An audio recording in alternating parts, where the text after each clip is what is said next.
Wrestling ইতিহাসের সবচেয়ে বেশি শেল্ডের মধ্যে থেকে বিশ্বস্ততার পরিচয় দিয়েছেন সুপারস্টার ডাব্লিউডাব্লিউইর ডিন অ্যামব্রোজ। কিছুদিন আগে সুপারস্টার খ্যাত ডিন অ্যামব্রোজের ৩০তম জন্মদিন অতিবাহিত হয়ে গিয়েছে। ১৯৮৫ সালের আজকের দিনে আমেরিকার ওহাইওর সিনসিনাটি শহরে জন্মগ্রহণ করেছিলেন লোনাটিক প্রিন্স খ্যাত অ্যামব্রোজ। তার আসল নাম জোনাথন জন গড। রেসলিং ক্যারিয়ারে হার্ডকোর রেসলার হিসেবে খ্যাতি পেয়েছিলেন ডিন অ্যামব্রোজ। রেসলিং ক্যারিয়ারে অ্যামব্রোজ এখন পর্যন্ত ডাব্লিউডাব্লিউই, সিজেডব্লিউ, ড্রাগন গেট ইউএসএ সহ বিভিন্ন আন্তর্জাতিক কোম্পানিতে খেলেছেন। জিতেছেন এফআইএফ ওয়ার্ল্ড হেভিওয়েট চ্যাম্পিয়নশিপ, জিতেছেন সিডব্লিউ ওয়ার্ল্ড হেভিওয়েট চ্যাম্পিয়ন সহ ডাব্লিউডাব্লিউই স্টেট চ্যাম্পিয়নশিপও।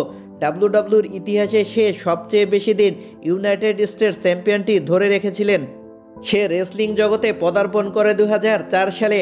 ডাব্লিউডাব্লিউইতে অভিষেক হয় ২০১২ সালের সুপারভাইভার সিরিজ রোমান রেন্স এবং সেথ রলিন্সের সাথে দি শেল্ডের সদস্য হয়ে।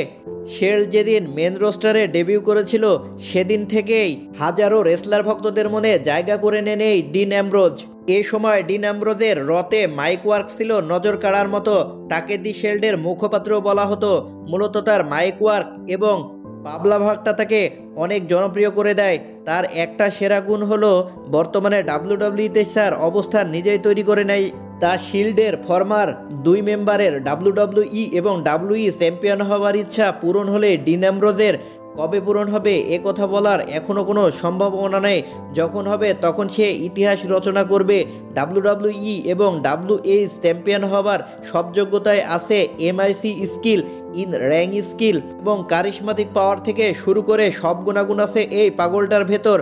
অনেক দুর্বলতার মুভমেন্টের ভূমিকায় কাজ করে থাকে ডিন অ্যামব্রোজ এবং সফলতাও পেয়েছে প্রচুর পরিমাণে। তো আমাদের সকলের হয়তো অজানা যে ডিন অ্যামব্রোজ কী ধরনের রেসলার।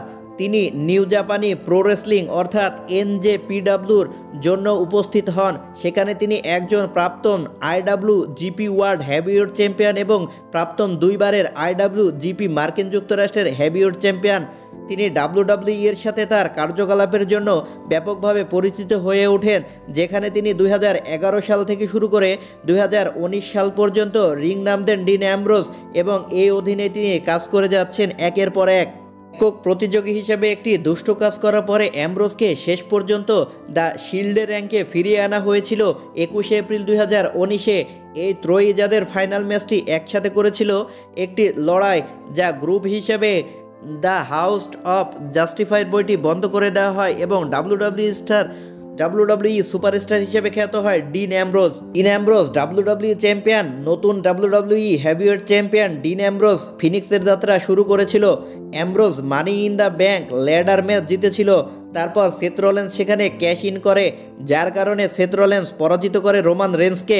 এখানে রোমান রেন্স যার কারণে রাগান্বিত হয়ে অ্যামব্রোজকে কেটে দেয়। শিল্ড, করবেন, লেসলি এবং ম্যাকেন্টায়ার্সকে পরাজিত করে উভয় গ্রুপ একে অপরের সাথে খেলে এবং অ্যামব্রোজ এখান থেকে মূলত বিদায় নেয়। তার বিদায়ক্ষণে কোনো রেসলিং ফ্যানই সহজভাবে মেনে নিতে পারেনি বিদায়টাকে। সকলেই চায় অ্যামব্রোজ আবারও ডাব্লিউডাব্লিউইতে ফিরে আসুক। আপনার মতটা কি অবশ্যই জানিয়ে যাবেন আমাদের কমেন্ট বক্সে। ধন্যবাদ।